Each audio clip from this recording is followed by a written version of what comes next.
Hello दोस्तों, welcome to फैक्टोविन। दोस्तों, भारत की स्पेस ऑर्गेनाइजेशन इसरो आज पूरी दुनिया भर में ट्रेंड कर रहा है। जी हाँ दोस्तों, अभी कुछ ही दिन हुआ है हमारे इसरो द्वारा भेजा गया चंद्रयान-3 की सफलता पूरे दुनिया भर में आज तक छाया हुआ है। अब इस बार इसरो ने अपना पहला सूर्य मिशन आदित्य L1 को भी लॉन्च कर दिया।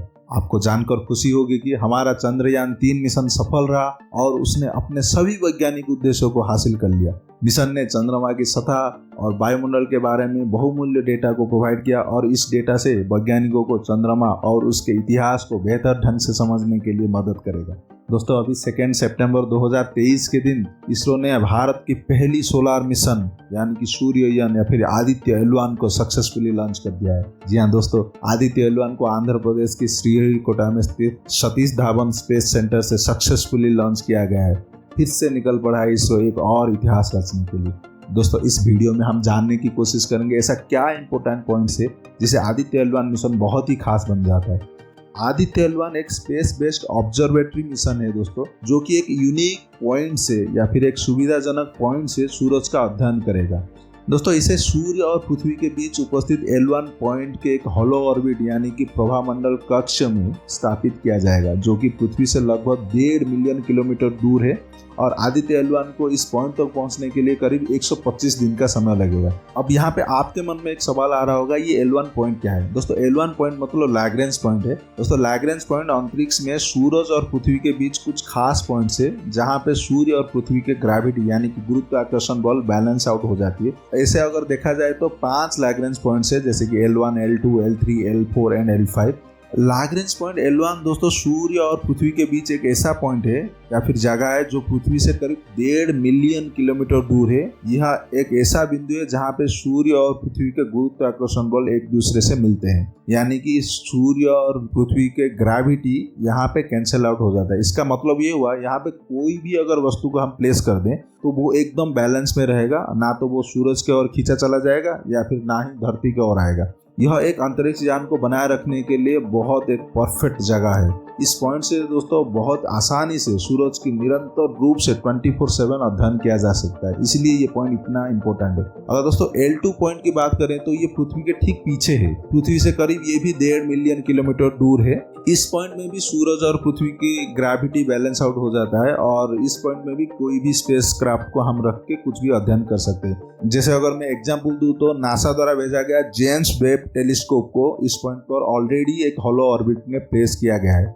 जहां से वो हमारे सौरमंडल से लाइट ईयर्स दूर अन्य गैलेक्सी, स्टार और नेबुला की स्टडी कर रहा है। क्योंकि ये पॉइंट पृथ्वी के ठीक पीछे है और इस पॉइंट को सूरज की तापमान और आलोक से बचाने के लिए पृथ्वी की छाया मदद करता है, तो इससे टेलीस्कोप को बहुत मदद मिल जाता है बाकी सब चीजों के बारे में अच्छे से अध्ययन करने के लिए। और लैग्रेंज पॉइंट L3 की बात करें तो दोस्तों, जैसे कि आप इस इमेज में देख सकते हैं, ये सूरज के ठीक विपरीत दिशा में है, लेकिन ये पॉइंट उतना इम्पोर्टेंट नहीं है क्योंकि ये L1, L2 जैसा उतना बैलेंस नहीं है। और दोस्तों L4 एंड L5 पॉइंट्स की बात करें तो ये दोनों पॉइंट सूर्य के चरण और अपनी कक्षा में पृथ्वी से करीब 60 डिग्री आगे पीछे है। यहाँ पे भी सेम सूर्य और पृथ्वी की ग्रेविटी बैलेंस आउट हो जाती है, लेकिन यहाँ पे और एक प्रॉब्लम है, यहाँ पे बृहस्पति ग्रह यानी कि जुपिटर का ग्रेविटी का महत्वपूर्ण हो सकता है, तो ये भी उतना हेल्पफुल नहीं है। अगर हम आदित्य L1 टॉपिक पर वापस आए तो दोस्तों ये मिशन सूर्य के वायुमंडल, चुंबकीय क्षेत्र और चमक के अध्ययन करने के लिए विभिन्न उपकरणों का उपयोग करेगा। दोस्तों, वीडियो में आगे बढ़ने से पहले थोड़ा सूर्य के बारे में जानना जरूरी है। हमारा सूर्य सोलर सिस्टम का मेन मेंबर है। सूर्य धरती से करीब 109 गुना बड़ा है और वजन में पृथ्वी से करीब 3,33,000 गुना ज्यादा भारी है। आप शायद कल्पना भी नहीं कर सकते सूरज इतना बड़ा है। दोस्तों, सूरज के अंदर अगर आप पृथ्वी को फिट करने की कोशिश करेंगे तो करीब 1.3 मिलियन पृथ्वी फिट हो सकता है। इमेजिन करके देखिए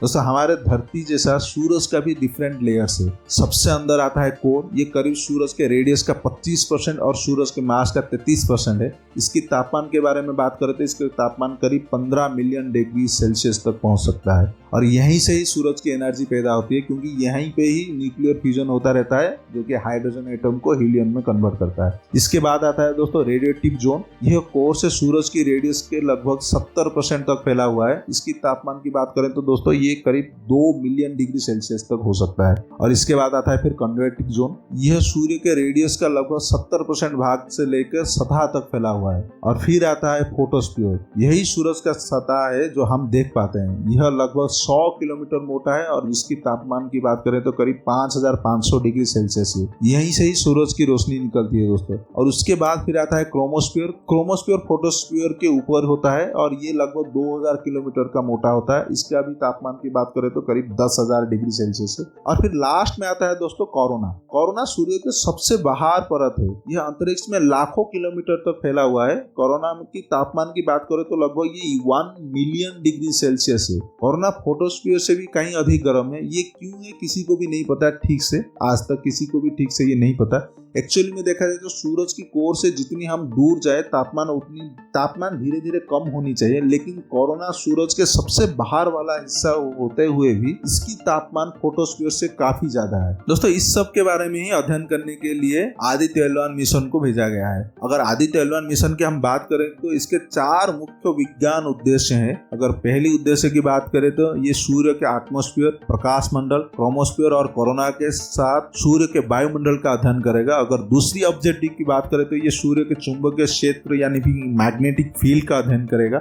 और तीसरी सूर्य के जलाओं या फिर कोरोनल मास इंजेक्शन का अध्ययन करेगा। और फोर्थ में दोस्तों ये अंतरिक्ष मौसम की उत्पत्ति का अध्ययन करेगा। दोस्तों आदित्य L1 में विज्ञान उद्देश्यों को प्राप्त करने के लिए इसे 7 पेलोड यानी कि इंस्ट्रूमेंट्स लगाया गया है और इस मिशन को 5 साल तक चलने की उम्मीद है। दोस्तों वीडियो में आगे बढ़ने से पहले मैं और एक बात बताना चाहूंगा कि सूरज से कई सारे वेवलेंथ्स की लाइट निकलती है। आप इस इमेज से देख सकते हैं, जैसे कि visible light, ultraviolet light, x ray, gamma ray, radio waves. इसमें से सिर्फ हम विजिबल लाइट्स की स्पेक्ट्रम को ही देख पाते हैं। दोस्तों यहाँ पे और एक इम्पोर्टेंट इन्फॉर्मेशन के बारे में अगर मैं बताना चाहूंगा तो हमारी धरती के पास एक बहुत ही स्ट्रॉन्ग मैग्नेटिक फील्ड है जो सूरज से आने वाले सारे हानिकारक वेवलेंथ की लाइट्स को रोक देती है। यानी कि ये सूरज से आने वाले सारे हानिकारक वेवलेंथ की लाइट से हमें बचाती है। लेकिन इसका एक ड्रॉबैक भी है। इससे हम पृथ्वी की सतह पर या फिर आसपास रह के सूरज की पूरी डिटेल्स में अध्ययन नहीं कर सकते। तो इसीलिए ये L1 पॉइंट या फिर लाग्रेंज पॉइंट इतनी इंपॉर्टेंट हो जाता है कोई भी अंतरिक्ष यान के लिए, जहां से हम 24/7 बिना किसी रुकावट के सूरज के अध्ययन करते रहेंगे।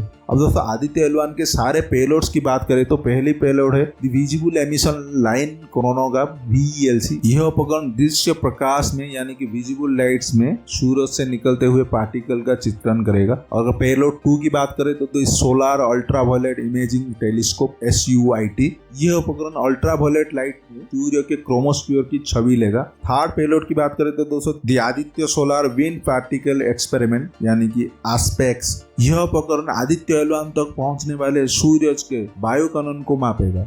और पेलोड 4 की बात करें तो high energy L1 orbiting x ray spectrometer यानी कि हीलियस। यह उपकरण सूरज से निकलने वाले एक्सरेस को मापेगा।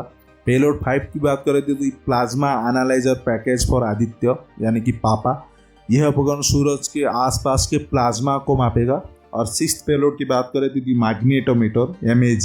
जैसे कि नाम से ही पता चलता है ये आदित्य L1 के आसपास के चुंबकीय क्षेत्र को मापेगा। और 7th पेलोड की बात करें तो चार्ज पार्टिकल मॉनिटर यानी कि CPM। यह उपकरण आदित्य L1 तक पहुंचने वाले सारे चार्ज पार्टिकल जो सूरज से निकलते हैं उसको मापेगा। दोस्तों अगर बजट की बात करें इस मिशन की तो इस मिशन की बजट सिर्फ 1500 करोड़ है, जो कि बहुत ही कम है। जी हाँ दोस्तों, मैं इसलिए कम बोल रहा हूँ क्योंकि ऐसे स्पेस मिशन में बहुत पैसा खर्च होता है। लेकिन भारत की स्पेस ऑर्गेनाइजेशन इसरो की बात करें तो इसरो के सारे मिशन बहुत ही बजट फ्रेंडली होते हैं। ये हमेशा से बाकी देश के लिए एक उदाहरण है कि कैसे कम बजट में भी ऐसे बड़े बड़े मिशन को अंजाम दिया जा सकता है। दोस्तों अब आदित्य L1 की लॉन्च तो सफल रहा है। अब ये सूर्य और पृथ्वी के बीच L1 पॉइंट के और बढ़ रहा है। यह मिशन भारत के अंतरिक्ष कार्यक्रम के लिए एक प्रमुख माइलस्टोन होगा। उम्मीद है दोस्तों आदित्य L1 मिशन सूर्य और पृथ्वी पर सूर्य का प्रभाव को अच्छे से अध्ययन करने के लिए ये बहुत ही एक महत्वपूर्ण योगदान देगा। जैसे कि दोस्तों उम्मीद है इस मिशन से हम सूर्य के वायुमंडल, चुंबकीय क्षेत्र और चमक के बारे में नई स्टडीज करेंगे और ये विस्तार से उसका अध्ययन करेगा।